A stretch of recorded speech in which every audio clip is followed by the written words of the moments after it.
राधे कृष्ण राधे कृष्ण। मनोनिग्रह के उपाय।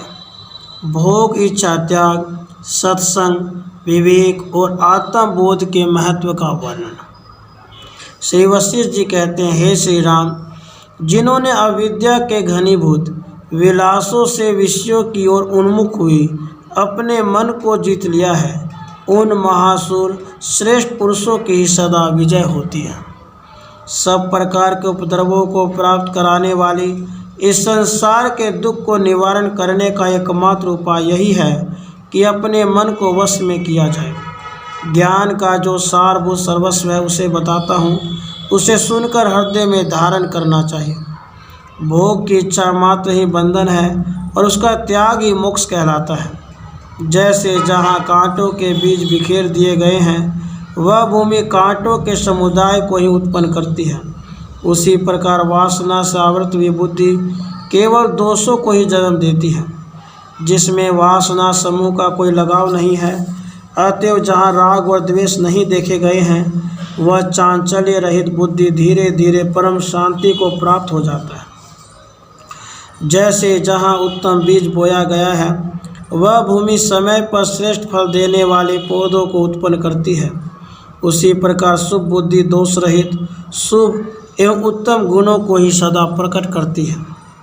जहाँ शुभ भावों के अनुसंधान से मन शुद्ध हो जाता है और धीरे धीरे मिथ्या ज्ञान रूपी घने मेघ शांत हो जाते हैं, सुजनता रूपी चंद्रमा जब शुक्ल पक्ष की भांति उत्तरोत्तर वृद्धि को प्राप्त होने लगता है और आकाश में सूर्य के तेज की भांति पुण्य में विवेक का प्रसार हो जाता है, अंतःकरण रूपी बांस के भीतर धैर्य रूपी मोती की वृद्धि होने लगती है।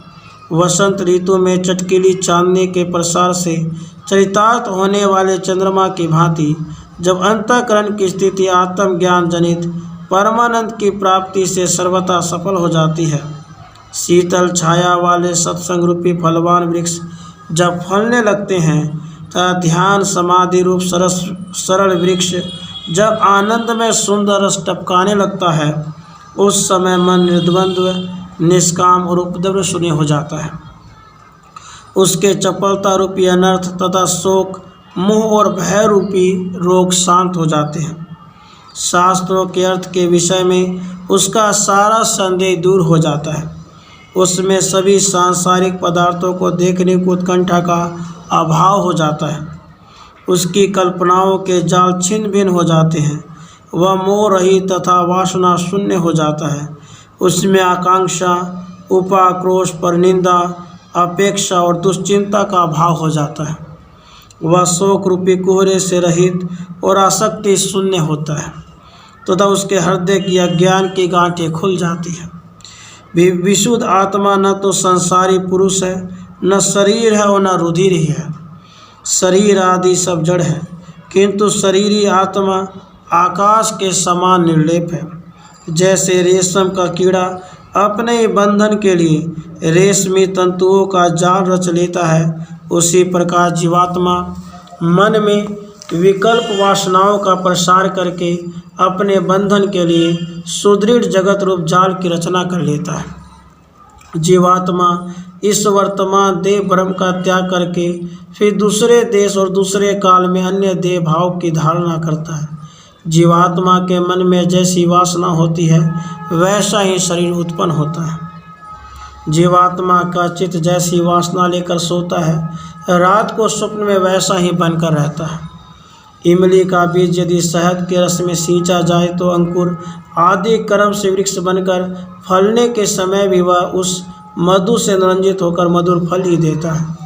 और वही बीज यदि विष के प्रतिनिधि रूप धतूरे और करंज आदि लता के पीसे हुए चूर्ण के रस में पीसा जाए तो उसका फल कड़वा ही होता है।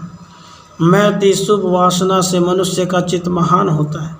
मनुष्य मैं इंद्र हूँ, इस प्रकार का मनोरथ होने पर इंद्र रूप में प्रतिष्ठित होने का स्वप्न देखता है। इसी तरह मनुष्य का शुद्र वासना से वासित हुआ चित्त तुच्छ शुद्रता को देखता है। पिशाच का भ्रम होने से मनुष्य रात को स्वप्न में पिशाचों को देखने लगता है।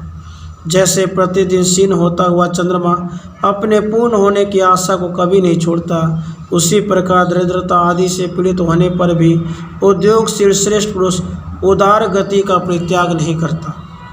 वास्तव में न तो यह बंधन है और न मोक्ष है, न बंधन का अभाव है न बंधन की सता ही है। इंद्रजाल लता की भांति यह झूठी माया ही प्रकट हुई है। बंधन और मोक्ष की अवस्थाओं से तद्वैत और अद्वैत से रहित यह संपूर्ण विज्ञानानंदमयी ब्रह्म सत्ता ही है, ऐसा निश्चय ही परमार्थ है। यह जगत परमात्मा का स्वरूप ही है, ऐसा ज्ञान हुए बिना यह दृश्य जगत दुख देने वाला ही होता है, और यदि वैसा ज्ञान हो गया तो यह दृश्य मोक्ष प्रदान करने वाला होता है। जल भिन्न है और तरंग भिन्न, इस प्रकार अनेकता और भिन्नता का बोध अज्ञान है। जल ही तरंग है, इस प्रकार एकत्व बोध से यथार्थ ज्ञान सिद्ध होता है। जैसे स्नेह रहित बंधु के मिलने और बिछुड़ने से मनुष्य को न सुख होता है न दुख, उसी प्रकार परमात्मा का तात्विक ज्ञान हो जाने पर इस पांच भौतिक शरीर के रहने या बिछुड़ने से पुरुष सुख या दुख से लिप्त नहीं होता। वासना रहित एवं शांत हुआ अपने देह नगर का स्वामी जीवात्मा आक्षेप संकोच शून्य सर्वव्यापी और सबका अधिपति हो जाता है। चित्त के सर्वथा विगलित शांत हो जाने पर अपने दोषों का त्याग करके धीर हुई बुद्धि से युक्त पुरुष मृत्यु और जन्म होने पर प्राप्त होने वाले पारलौकिक और अहलौकिक नीरस गतियों पर दृष्टिपात करके विवेक विचार द्वारा परमात्म रूपी दीपक पाकर ताप रहित होकर अपने देह रूपी नगर में आनंद पूर्वक प्रतिष्ठित होता है। राधे कृष्ण, राधे कृष्ण।